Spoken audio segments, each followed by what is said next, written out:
మురారి ఫంక్షన్‌కి కావాల్సిన ఏర్పాట్లన్నీ చేస్తూ ఉంటే, ముకుంద మురారిని చూస్తూ ఉంటుంది. చాలా సంతోషపడిపోతూ ఉంటుంది. అంటే మురారి విషయంలో ముకుంద ప్రేమ చావలేదు అన్నట్టుగా అనిపిస్తూ ఉంటుంది.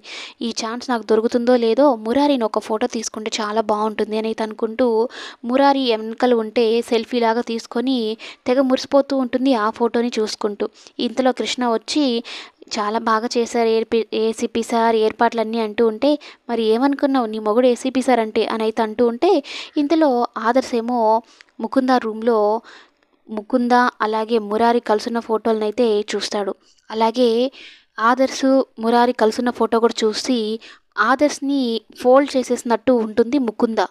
అంటే ఆదర్శ్ నా లైఫ్‌లో ఉండకూడదు. మురారి ఒక్కటే ఉండాలి అన్నట్టు దానికి అర్థమైతే వస్తుంది. అది చూసి చాలా కోప్పడుతూ ఉంటే ముకుందకి సడెన్‌గా గుర్తొస్తుంది. ఆ ఫోటో చూసుంటాడో ఏమో ఆదర్శ్ అన్నట్టు పరిగెత్తుకుంటూ ఇక ముకుంద వచ్చేలోపు ఆదర్శ్ అయితే ఆ ఫోటో చూసి ఉంటాడు. ముకుంద అసలు నిజ స్వరూపం అయితే అర్థం చేసుకుంటాడు. అంటే నన్ను ప్రేమించడం లేదు. ఇంకా మురారిని ప్రేమిస్తుందని